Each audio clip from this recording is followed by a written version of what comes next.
Rina kishte shpenzuar qindra euro për dhurata për nipërit dhe mbesat, por kur nëna e tyre i tha se po sillej si koprace dhe se po i turpëronte, diçka brenda saj u thye kur gjithmonë. Ajo nuk bërtiti, nuk qau, thjesht mori një vendim që do t'u ndryshonte jetën të gjithëve. Që e vogël, prindrit e Rinas ja kishin futur në kokë një ide të vetme. Kur të rritesh, duhet kujdesesh për familjen, duhet i japësh, duhet sakrifikosh. Dhe Rina e mori këtë mësim shumë seriozisht. Aq seriozisht sa ëndra e saj për të fituar para nuk lidhej kurrë me veten, por me momentin kur do të mund t'i mbushte të gjithë rreth saj me dhurata, ndihmë dhe dashuri. Ajo studioi fort, punoi që adoleshente, pagoi mbi gjysmën e qiras së shtëpisë kur ende nuk ishte mbushur të 20-tat. Dhe megjithatë, falënderimi i sinqert ishte gjithmonë i munguar. Diçka brenda saj e ndjente se kjo nuk ishte normale, por dëshira për miratim prindëror ishte më e fortë se çdo dyshim. Tani Rina ishte 28 vjeçe, dhe kur erdhi festa e falënderimeve atë vit, për herë të parë pas shumë kohësh, ndihej mirë me veten. Kishte bler dhurata për të gjithë, prindrit, motrën e saj Valentinën, bashkëshortin e saj Petritin dhe 3 fëmijët e tyre. Madje kishte bler 2 fish për fëmijët, që të mos zieshin, edhe disa dhurata rezervë në rast se vinte ndonjë mysafir i papritur. Në mendjen e saj, kështu duhet të dukej familja. Por momenti që trokiti në derën e prindërve, gjithçka u shemb. Nëna ja hapi derën pa buzëqeshje, pa përqafim, vetëm një fjali e ftohtë. Mendojmë se është më mirë të mos bashkovesh me ne këtë vit. Rina mendoi se ishte shaka, madje buzëqeshi nervozisht. Por pastaj, zëri i Valentinës u dëgjua ngedhoma e ndenjes. Kjo nuk është mbledhje për njerëz që janë barbar, ke qërë shumë dorë shtrënguar kohët e fundit. Rina mbeti pa fjalë. Babai i saj, Emari, qëndronte pas nënës, pa thënë asgjë. Nëna dukej sikur donte të zhdukej. Valentina, përkundrazi, dukej e kënaqur. Rina nuk bërtiti, vetëm tundi kokën lehtë dhe tha: "Në rregull, nëse kështu ndiheni." Pastaj u kthye dhe ul në makinë, e rrethuar nga qeste me dhurata që papritur u dukën të pakuptimta. Koprace, bar. Fjalët i rrotulloheshin në kokë, nga kishin dalë. Një ndjesi e keqe i shtrëngoi stomakun, dhe pa e kuptuar pse, mendoi se Valentina ishte pas gjithë kësaj. Ajo bëri atë që bënte gjithmonë kur dyshonte në veten. U përpoq të shihte situatën nga këndvështrimi dikujt tjetër. Nëse do t'ishte Petriti, çfarë do të mendonte për Rinën? Për një kunat që kishte paguar aktivitete për fëmijët, kishte ndihmuar për pushime, madje kishte kontribuar në këstin e shtëpisë së tyre. Përgjigja erdhi menjëherë. Po, do ta vlerësonte. Shumë. Dhe pikërisht atëherë, Rina lejoi veten të zemërohej vërtet. Aq sa të dilte nga makina dhe të kthehej te dera. Të gjithë ishin ende aty. Prindrit përshpëritnin mes tyre. Valentina ishte shtrirë në divan, duke parë video në telefon me zë të lartë. "Çfarë po ndodh?" tha Rina. "Pse jam papritur e padëshiruar?" Valentina buzëqeshi pa e ngritur kokën. "Mos bëj sikur nuk e kupton. Ke rënë shumë, edhe fëmijët e kanë vënë re.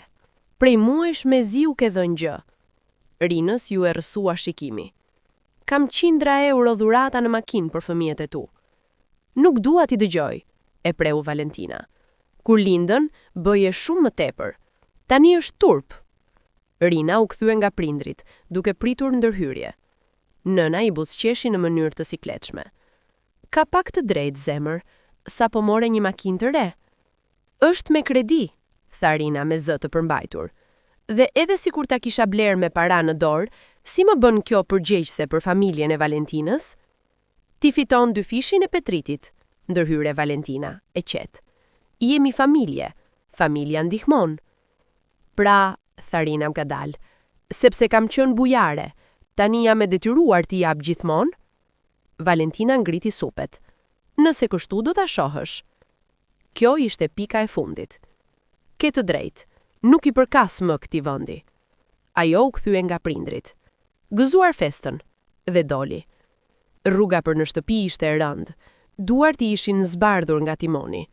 Për një moment mendoi se ndoshta ajo ishte problemi. Por sa më shumë mendonte, aq më qartë e shihte. Kjo kishte vite që ndërtohej. Valentina ishte mbështetur financiarisht tek ajo për shumë kohë.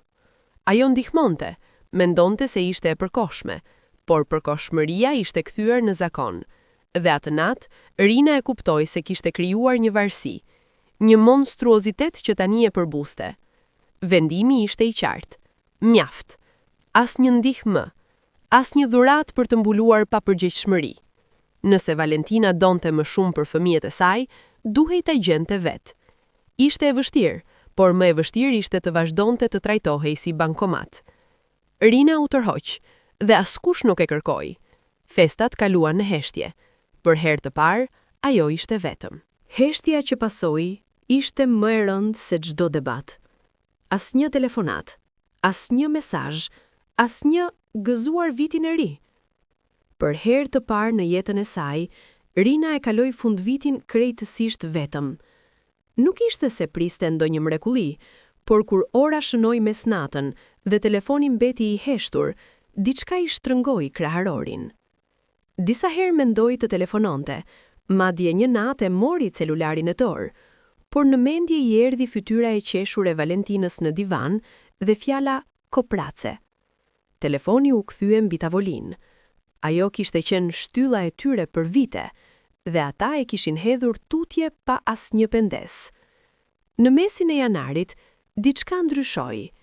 Një mesazh i shkurtër erdhi nga Petriti, burri i Valentinës. Dua të kërkoj falje për atë që ndodhi. Nuk isha dakord. Valentina nuk dëgjon askënd, por mendoja se duhej ta dije. Rina e lexoi disa herë. Një pjesë e saj e vlerësoi ndershmërinë, por një pjesë tjetër nuk mund ta haronte faktin që Petriti kishte heshtur atë ditë. Pas pak minutash, ajo u përgjigj. Faleminderit që e the, por kjo nuk është diçka që kalon lehtë. Petriti nuk shkroi më. Në fillim të shkurtit, Valentina u shfaq pa pritur te dera e apartamentit të Rinas.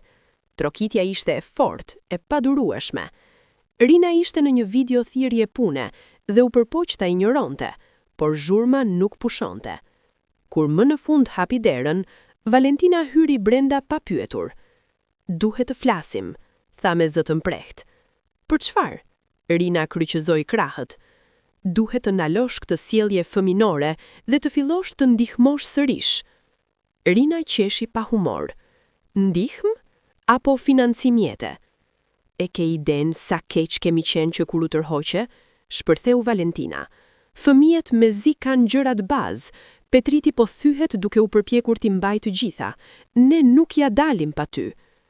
Dëgjon veten kur flet? Tha Rina ftohtë. Je e rritur, ke burr, ke fëmijë. Nëse s'ju dalin llogarit, gjeni punë më të mira. Nuk është përgjegjësia ime. Gjithmonë na ke ndihmuar, bërtiti Valentina. Pse tani po sillesh kështu? Tani? Rina u afrua një hap. Sepse më ktheve kundër prindërve, më nxore jashtë shtëpisë si e pavlerë dhe më quajte koprace. Dhe tani vjen të kërkosh më shumë? Ajo ngriti dorën. Kemi mbaruar. Nuk do të jap as 100 dark më. Dhe mos më kontakto derisa të mësosh të sillesh si e rritur. Valentina doli duke përplasur derën. Rina mendoi se kjo do t'ishte fundi, por gaboi. 2 ditë më vonë, telefoni i saj rang nga një numër i panjohur. Apo flas me Rinën? Pyeti një zë femre profesional. Po, kush është? Jam Lucia Valer, avokate. Përfaqësoj një klient që ka shqetësime lidhur me disa çështje financiare që lidhen me familjen tuaj. Gjaku i ngriu. Avokate? Çështje financiare? Nuk mund të hyj në detaje në telefon, vazhdoi Lucia, por ka të bëjë me kontributet financiare që keni bërë për motrën tuaj, Valentinën. Do t'ishit e gatshme të takoheshim? Rina pranoi, e mbërthyer nga ndjenja se diçka më e thellë po dilte në sipërfaqe. Të nesërmen, në zyrën e avokates, Lucia ja tha menjëherë. Klienti im është Petriti. Rina mbeti pa frym. Ai dyshon se Valentina ka keq përdorur paratë që ju i keni dhënë ndër vite, vazhdoi ajo, duke i shtyrë përpara një dosje.